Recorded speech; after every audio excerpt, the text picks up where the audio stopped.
J'adore regarder ce genre de vidéos, genre les vidéos de gens qui se font hacker et qui expliquent tout ce qui s'est passé et tout, mais jamais de la vie j'aurais pensé en faire une moi-même. Bref, bonjour à toutes et à tous. Je vais juste prendre ça sur moi parce qu'il fait un petit peu froid. Je suis vraiment très contente de faire cette nouvelle vidéo aujourd'hui puisque, comme vous l'avez peut-être vu ou peut-être pas, et je pense que la majorité d'entre vous ne savent même pas parce que vous pouvez que savoir si jamais vous me suivez sur Instagram. D'ailleurs, allez me suivre sur Instagram. Je me suis fait pirater ma chaîne YouTube. Enfin particulièrement mon compte Gmail, donc c'est encore plus compliqué. Waouh, ok, donc du coup je vais tout vous raconter dans cette vidéo. Mais en fait je suis trop contente parce que ce matin ma chaîne YouTube à 5 h du matin, enfin en tout cas j'ai vu à 5 h du matin que ma chaîne YouTube était rétablie. Précisément... Ah donc précisément c'était vers minuit en fait je pense. Ok, donc du coup, comment est-ce que je me suis fait pirater mon compte Gmail? Ok, donc on va commencer dans l'ordre chronologique. Comment est-ce que j'ai découvert que je m'étais fait pirater? Eh bien tout simplement le 28 février je me réveille et je vais aller sur mon Creator Studio sur mon téléphone, là il y a une application, et je suis déconnectée. Donc sur le coup je comprends pas trop, mais en même temps ça m'était arrivé genre 2 jours avant je crois, ou genre ouais 2 jours avant, un truc comme ça. J'étais déconnectée genre random et je m'étais reconnectée, enfin tout avait marché. Donc je m'en foutais un peu, j'ai juste en mode non c'est un peu chiant mais j'en avais rien à faire quoi. Et du coup j'essaie de me reconnecter, sauf que ça marche pas.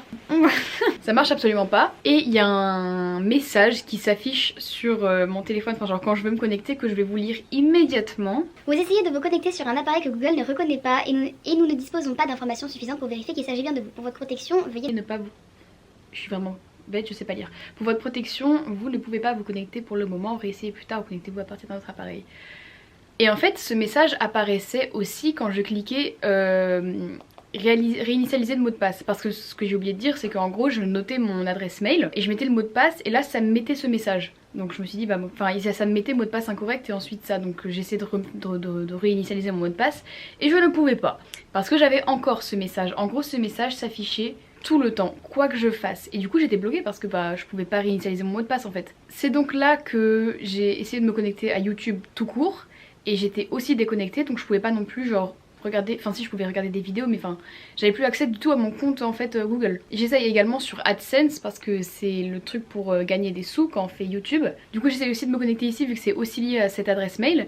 Et la même chose, à chaque fois mon mot de passe est incorrect et je peux pas changer mon mot de passe parce que j'ai ce vieux message de merde là qui me bloque. Donc premier truc que je fais, je pleure.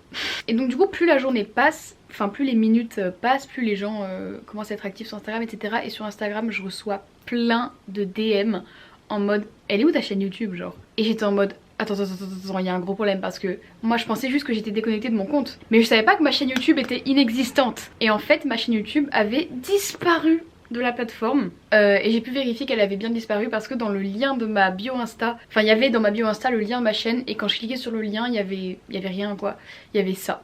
Ouais, ça mettait qu'en gros bah il y avait plus de chaîne YouTube quoi, et ça me mettait un truc en mode que j'avais enfreint les règles de communauté et que du coup ma chaîne YouTube il me l'avait dégagé. Donc du coup là pour le moment ce que j'avais c'était un compte Gmail inaccessible et pas de chaîne YouTube. Ce qui me restait c'était Instagram pour prévenir ceux qui y étaient. J'ai environ 2300 je pense abonnés sur Instagram, donc il y a déjà à peu près ce nombre de personnes, enfin plutôt 1000 personnes qui voient mes stories, qui ont vu que ma chaîne YouTube était du coup qu'il y avait plus de chaîne YouTube, donc du coup c'est cool, j'ai pu prévenir certains d'entre vous. C'est pour ça que je vous dis d'aller me suivre sur Instagram. Et du coup j'ai commencé à vous demander si vous avez quelconque information, genre dites-moi, parce que c'est possible que vous en sachiez plus que moi-même. Et du coup je commence à recevoir des messages, beaucoup de DM. Au total ça m'était jamais arrivé, j'avais 99 DM. Et ça m'a vraiment fait prendre conscience que genre il y a des gens à qui la chaîne YouTube était importante, enfin pour qui la chaîne YouTube était importante. Et ça m'a fait trop plaisir d'ailleurs que les gens soient investis autant. Et du coup j'ai reçu des dizaines et des dizaines de DM qui me montraient en fait des screens de live qui avaient été faits sur ma chaîne dans la nuit du 27 au 28. Et donc ces lives, attendez comment ils s'appelaient les lives? Cardano had a target hit in less than 2 other top altcoins ready to follow. Bref c'était des trucs qui en gros, je sais pas exactement ce qu'il y avait dans les lives parce que du coup je les ai pas vus, mais je suppose que ça faisait la promotion du altcoin, c'est une monnaie digitale. Et ma photo de profil aussi elle était devenue comme ça là, genre un sorte de vieux truc chelou, en mode il y avait plus de photo de profil. Et ils ont aussi changé le nom de ma chaîne et ils ont renommé ma chaîne en Cardano Foundation. Et du coup suite à ces lives, YouTube a fermé ma chaîne parce que c'est illégal. Du coup je suppose de faire la promotion de monnaie digitale apparemment. Donc voilà. Le premier truc à faire évidemment c'est de chercher sur internet. Mais j'ai retourné internet et j'ai retourné le site d'aide de Google et d'assistance et de YouTube. Et j'ai tout fait sur ce putain de site de merde là. Désolée. Non pas désolée. Pas du tout désolée. Vraiment pas. Sorry. Not sorry. En fait sur leur site, quand tu vas dans les trucs d'aide etc, il n'y a pas un seul moment où tu peux t'adresser à un humain en fait. Et moi j'avais juste besoin de m'adresser à un humain parce qu'en fait mon problème était pas résolvable de l'intérieur, enfin de moi je vais dire, de l'extérieur. Il fallait que ça soit résolu de l'intérieur parce que j'étais complètement bloquée à cause du message là qui s'affichait tout le temps. Bref c'était une grosse galère et sur le site d'aide YouTube évidemment il n'y avait rien, j'ai tout essayé. Mais en fait à chaque fois pour entamer une procédure de récupération ou quoi que ce soit en fait, il faut se connecter à son compte Google pour récupérer son compte. Oui, évidemment je ne pouvais pas me connecter à mon compte, c'était mon problème principal. Donc à chaque fois que je voulais faire quelque chose, il y avait écrit connectez-vous à votre compte. Et je pouvais pas me connecter à mon compte. Donc du coup bref, je recevais ce message tout le temps. Oh, je faisais que recevoir ce message et j'en pouvais plus. Ouais donc du coup bref, en fait je pouvais pas. Il y avait aucune solution à mon problème sur le site. Ma soeur était là parce que du coup elle était là pendant quelques jours chez moi. Et il se trouve que elle a eu une idée. Il faut savoir que ma soeur et moi on écoute de l'ASMR, ou en tout cas j'ai eu l'habitude d'écouter de l'ASMR. Et en gros, elle connaît vraiment mieux l'ASMR que moi. Ma carte mémoire était pleine, ça a coupé, je sais pas où j'en étais. Donc, du coup ma soeur se souvenait d'une ASMR artiste que j'avais l'habitude d'écouter énormément, qui est Dulcemente ASMR. Je suis pas sûre de comment ça se prononce, mais en tout cas Audrey, qui elle s'était fait pirater aussi. Et elle avait eu le contact grâce à Serena ASMR il me semble, d'une adresse mail grâce à laquelle elle avait pu récupérer sa chaîne YouTube. Donc du coup je shoot my shot et j'envoie un snap à du coup Audrey de la chaîne Dulcemente ASMR. En fait j'attendais tellement rien parce que je m'attendais pas à ce qu'elle voit mon message en fait. Et elle l'a vu. Elle a ouvert mon message et elle m'a répondu, elle m'a donné l'adresse mail grâce à laquelle elle a retrouvé elle-même son compte, ou en tout cas sa chaîne YouTube. Je sais plus exactement si c'était son compte ou sa chaîne YouTube qu'elle s'était fait pirater, mais en tout cas voilà. Et du coup là j'envoie un énorme mail. J'avais tout laissé, mes coordonnées etc. Vraiment j'avais fait un mail de ouf. Et donc là faut savoir qu'il était à peu près 11h midi quand j'ai fait ça. Donc j'envoie le mail à l'adresse qu'elle m'a filée. D'ailleurs au début je reçois un message automatique, donc j'ai grave eu peur, j'étais en mode attends c'est une blague. Et là je tombe sur Olivier qui me répond et c'est le début des emmerdes. En fait je vais vous dire parce que je me rappelle plus exactement, c'est il y a plus d'une semaine. J'ai retrouvé les mails avec Olivier. Donc du coup j'envoie des screens etc à Olivier de mon problème. Et du coup il me répond, il dit merci de nous avoir contacté etc. Je suis navrée gna gna gna. Pour t'aider il faut que tu complètes ce formulaire. Et il m'envoie un lien d'un formulaire que je ne peux évidemment pas ouvrir parce qu'il faut se connecter avant d'accéder au formulaire. Je rappelle que tout mon problème c'est que je ne peux pas me connecter. Du coup je lui dis frérot je peux pas me connecter. Et il me répond ok merci de m'avoir contacté. Je suis navrée que tu ne puisses pas te connecter. Clique sur ce formulaire. Du coup je lui ai redit je peux pas me connecter connard. Et en gros il me dit réessaye, ok. Bref en fait ça tourne en rond où tout ce qu'il fait c'est m'envoyer des liens. Il me dit bon bah je te donne un lien qui pourrait t'aider. Et le lien en fait à chaque fois c'est la même chose, je tombe toujours sur une page de connexion parce que pour accéder à ces liens il faut être connecté en fait. Et regardez tous les mails qu'on s'est échangés, genre s'il vous plaît à quel point insupportable.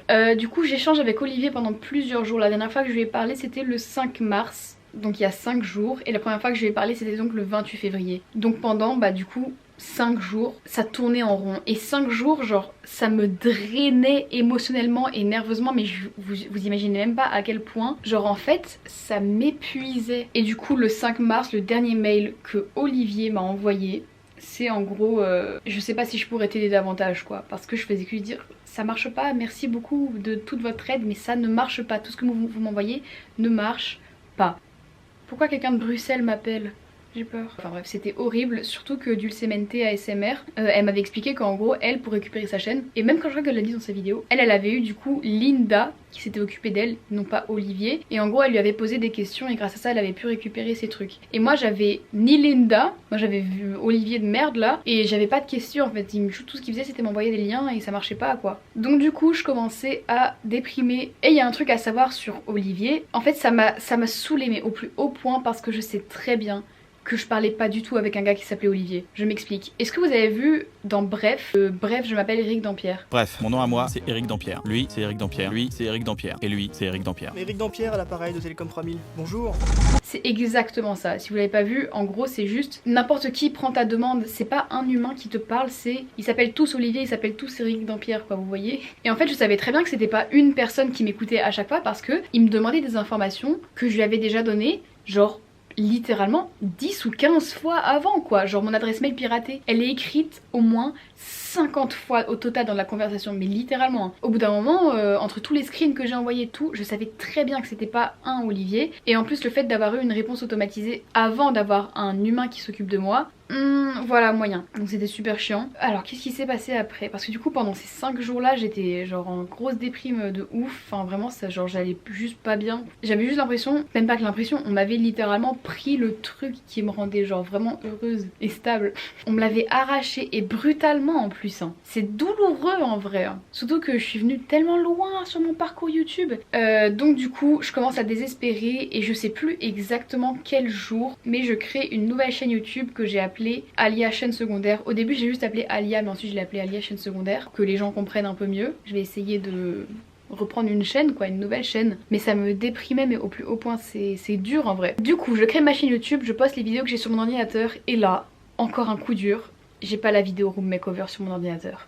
J'étais trop triste, vous pouvez même pas imaginer à quel point j'étais super triste. Genre cette vidéo je l'aime tellement et en plus vous l'avez beaucoup aimée, du coup j'étais trop contente de pouvoir remettre cette vidéo. Et non, coup dur sur coup dur en fait. En plus il y avait plein de DM en mode ah t'as oublié de mettre le room makeover et j'étais en mode Des larmes de sel. Et donc le même jour je regarde encore une fois la vidéo de L4 et il y a 2 ans elle s'était fait hacker sa chaîne YouTube. Donc c'était pas du tout comme moi parce que moi c'est mon compte Google qui est hacké. Et elle s'était fait hacker sa chaîne YouTube et du coup je suis allée revoir sa vidéo dans le désespoir parce que bah je savais que les Olivier pouvaient pas m'aider, personne pouvait m'aider, j'étais toute seule et j'étais juste en mode bon bah foutu pour foutu, autant regarder encore cette vidéo, enfin voilà j'avais rien à perdre. Et du coup je regarde la vidéo et comme tous les gens qui se sont fait hacker leur chaîne YouTube, les grands youtubeurs etc et qui l'ont retrouvé, soit c'est avec un manager, soit c'est genre un abonné qui connaît quelqu'un chez Google qui leur a dit. Moi j'avais pas d'abonné qui connaissait quelqu'un chez Google et j'avais pas de manager. Sauf que il y a l'abonné en question qui l'a aidé à retrouver sa chaîne YouTube, qui dans les commentaires, parce que du coup par désespoir je suis allée regarder les commentaires en mode s'il te plaît dites-moi quelle adresse mail de cette personne. Et là il y a l'abonné en question grâce à qui elle a retrouvé sa chaîne YouTube L4 qui dit genre oh c'est moi. Du coup genre là mon mode stalker il s'est mis en marche. Je suis allée du coup voir l'abonné, enfin la chaîne YouTube de l'abonné du coup de L4, coup dur.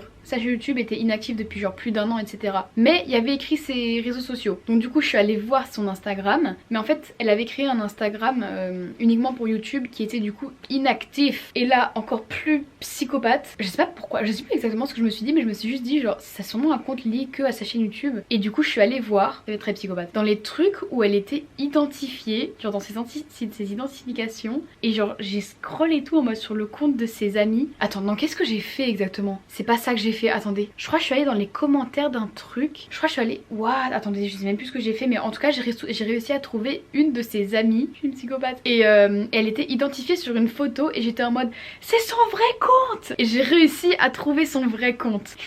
J'étais trop contente de moi. J'étais en mode ok c'est ton moment, il faut que tu lui dises. Et du coup en plus j'étais grave gênée parce qu'en vrai genre je me servais de l'abonné de quelqu'un d'autre que je connais même pas et de sa mère, parce que c'est même pas elle, c'est sa mère. En plus j'étais en mode à tous les coups sa mère elle travaille même plus chez Google parce que du coup c'est parce que sa mère travaille chez Google. Donc j'étais en mode j'ai une chance sur 1 milliard que ça marche. J'ai essayé, je lui ai fait un pavé en mode je sais qu'on se connaît pas et tout et je me sens trop gênée de faire ça, mais voilà mon problème. Est-ce que ça te dérangerait de genre demander à ta mère s'il y a une possibilité etc. Et elle me dit ok je vais lui demander. Déjà quand j'ai vu qu'elle avait vu le message j'étais en mode et elle m'a répondu et elle m'a dit ok je vais lui en parler etc. Et sa mère a bien voulu écouter ce que j'avais à dire. Du coup j'ai fait un paragraphe de ouf en anglais, vraiment le truc était énorme, j'ai laissé mes coordonnées etc. Et j'ai expliqué tout mon problème parce que j'aimerais bien juste rappeler que mon problème c'était pas juste ma chaîne YouTube piratée, c'était mon adresse mail, encore pire que ma chaîne, parce que ma chaîne elle était pas piratée en soi, elle était désactivée par YouTube parce qu'on m'avait piraté mon compte, bon du coup aussi ma chaîne et parce qu'on avait fait des lives dessus. Mais il faut savoir que du coup moi mon adresse mail je l'ai depuis je sais même pas combien d'années ça fait que je l'ai, mais je l'ai depuis 2010 je pense, depuis longtemps. Et j'étais tellement petite, je sais pas pourquoi j'avais besoin d'une adresse mail et à mon avis juste j'avais besoin d'une adresse mail pour un truc, mais j'étais tellement petite que c'est pas moi qui l'ai créée. Et de mes souvenirs c'est ma mère qui me l'a créée. Parce que je me souviens de ma mère qui choisissait le mot de passe, ou c'est peut-être mon père qui me l'avait créé ou un truc comme ça, mais en tout cas c'est pas moi. Donc c'était très compliqué. Personne savait l'année en laquelle j'avais créé ma chaîne. On savait pas non plus le numéro qui était associé à la création de la chaîne parce que ça fait trop longtemps. Vu que cette adresse mail je l'avais depuis des années et des années, tout était dessus. Y compris le CNED et Parcoursup. Bref, c'était la galère parce que tout était relié à cette adresse mail. Du coup j'envoie mon mail énorme, j'explique tout. Et là du coup il y a la fille Chloé, du coup elle s'appelle en question, forward le mail à sa mère. Et là j'étais en mode bon bah genre j'ai plus que ça, genre j'ai rien d'autre. Si jamais ça marche pas, genre bah j'ai perdu ma chaîne YouTube et mon compte Google à jamais en fait. Parce qu'il faut savoir que pendant les 5 jours où j'étais déprimée, je n'étais pas que déprimée. Genre je parlais avec Olivier, je testais tout ce que je pouvais tester, je faisais tout, je me renseignais partout, enfin...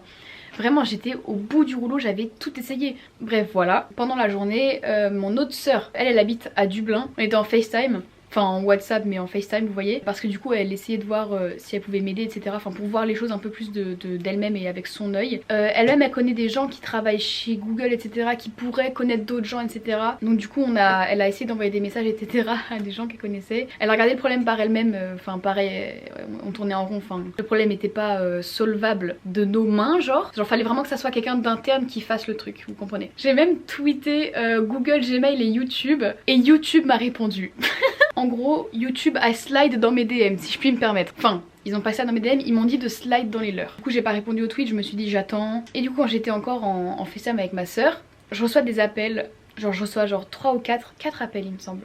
Appels que je raccroche parce que les numéros quand je les connais pas, bah... Comme là avec le numéro qui vient de Bruxelles là, je raccroche. Quand je connais pas le numéro je raccroche et je me dis si jamais c'est si important que ça ils vont rappeler plein de fois ou ils laissent un message s'ils veulent quoi. Et vu que les appels insistent, je raccroche avec ma soeur et je décide de le rappeler. Et j'étais trop stressée et là, au téléphone, c'est David de YouTube France. Et il m'explique en quelques phrases très simples, très détendues, que je vais récupérer mon compte, qu'ils vont faire le nécessaire et que d'ici la semaine prochaine, début de semaine au plus tôt, fin de semaine au plus tard, je vais tout récupérer. Mon cœur il battait mais à 1000 à l'heure et du coup c'est grâce à Chloé, parce qu'il m'a dit que tu as vu grâce à Chloé etc. Donc j'étais en mode ça a marché et j'étais trop contente d'avoir enfin un humain à qui parler. Donc le 8 mars je reçois un mail de Google, donc pas de David mais de Google. Cette fois-ci il n'y avait pas de lien à cliquer, il y avait juste un bouton où je cliquais dessus et ça me mettait directement le truc pour refaire mon mot de passe. Donc du coup je mets un nouveau mot de passe hyper compliqué, hyper chelou et j'ai accès à mon compte Google. Comme ça, j'en pouvais plus, j'étais tellement contente. Le 8 mars j'ai retrouvé accès à mon compte Google. J'étais trop contente, j'avais re-accès à mes mails de Parcoursup et du CNED que j'en avais reçu beaucoup d'ailleurs. Je dis à David, j'ai tout retrouvé etc. Ma chaîne YouTube était encore disparue et il me dit l'équipe YouTube prend relais sur l'équipe Google et ils font le nécessaire. Faut savoir que mon problème apparemment il l'a fait remonter aux États-Unis. Parce que c'est ce qu'il m'a expliqué au téléphone, il m'a dit en gros on va faire remonter le bail aux États-Unis parce que apparemment c'est de là-bas je pense qu'ils font ça ou je sais pas trop quoi. Et là aujourd'hui le 10 mars, ce matin je me suis réveillée tôt à 5h du matin, un truc comme ça, et je vois un mail Cardano Foundation, copyright claim etc. et j'étais en mode attends pardon c'est quoi encore ce gros problème, genre pourquoi maintenant j'ai des copyrights. Mais à un moment ça a tilté, j'étais en mode pour être copyrighté il faut avoir des vidéos, pour avoir des vidéos il faut avoir une chaîne. Oh wait. Et du coup à 5h du mat je vais sur YouTube. Ma chaîne YouTube est de retour. Et j'ai retrouvé ma chaîne YouTube comme ça. J'étais trop contente. Et en plus après j'ai essayé de me rendormir etc. J'avais grave du mal à me rendormir. Et du coup là à 10h David m'envoie un message. Hello, ta chaîne est de retour etc. Tous les problèmes sont résolus. Je suis trop contente. En fait je suis tellement reconnaissante pour David et surtout pour Chloé. Mais merci. Mais en fait je trouve ça un peu nul que le mot merci il soit si faible. On dit merci tellement de fois par jour que ça n'a plus trop d'importance. Mais genre merci mais genre infiniment. Genre vraiment. Mais ma chaîne YouTube ça représente tellement de travail et tellement d'heures. C'est ma passion et genre j'aimerais trop continuer à faire ça plus tard etc. Et le fait d'avoir tout perdu, que quelqu'un me l'ait pris, c'était dur de ouf. Et le fait de retrouver tout ça maintenant, je suis vraiment genre je suis 15 fois plus reconnaissante mais pour tout ce que j'ai en fait. J'ai tellement persévéré et je pense que ça a payé. Et j'ai tellement pleuré que ça fait du bien. Il me semble que j'ai oublié pas mal de petits détails mais à mon avis la vidéo elle commence à se faire longue donc... Mais peu importe, du coup bah voilà, ma chaîne YouTube est de retour. J'ai pu remettre mes vidéos etc. La vidéo room makeover est de nouveau disponible. Donc maintenant comment est-ce que je me suis fait hacker?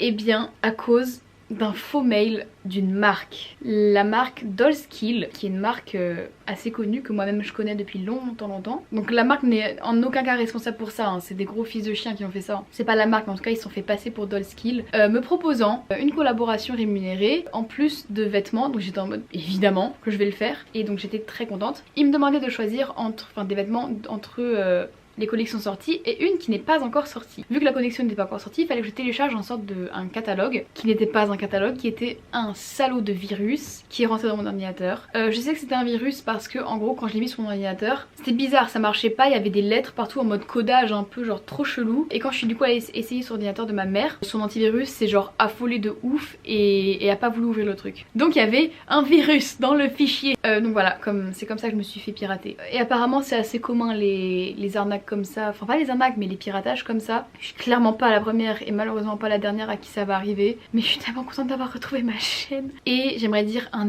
énorme, mais vraiment un énorme merci à mes abonnés qui étaient présents et qui m'envoyaient de la force et qui essayaient de m'aider comme ils pouvaient, etc. Qui sont allés regarder la nouvelle chaîne YouTube du coup que j'ai créée, qui sont allés s'y abonner. Il y a genre 400 abonnés je crois à cette chaîne, un peu plus de 400 même. J'étais trop contente quoi. Sur mes 2000 abonnés sur Instagram, il y en a genre un tiers qui est allé voir et j'étais en mode genre juste merci. Et ça m'a permis de me rendre compte qu'en fait il y avait quand même une petite communauté derrière tout ça. Voilà, j'espère que j'ai tout dit. Je crois que j'ai tout dit. Entre mes 50 Olivier, les tweets, David, Chloé, sa mère. Je crois que j'ai tout dit. Je vais pouvoir reprendre ma vie un peu plus stablement. Merci à tous d'avoir regardé cette vidéo et j'espère que vous allez regarder les autres as well. Si jamais vous n'étiez pas au courant que je m'étais fait hacker, bah maintenant vous savez. Et du coup je vous dis à la prochaine dans une prochaine vidéo. Et bon anniversaire à tous les gens à qui c'est l'anniversaire. Vous savez pas ce qui vient de se passer. Ok, j'étais en train de remercier David et Chloé sur Instagram et je reçois un mail waouh, oula, d'une adresse mail liée à YouTube. J'espère que tu vas bien. Notre équipe a examiné ta chaîne YouTube et nous pouvons confirmer qu'elle a été détournée le 10 août 2020. Déjà il y a un problème sur la date je pense. L'équipe interne a rétabli l'accès à ta chaîne, le canal, on s'en fout. Cordialement Olivier. Pas encore un des 50 Olivier. Ça c'est vraiment la preuve que Olivier n'existe pas du tout. C'est ma preuve que Olivier n'existe pas. Bref.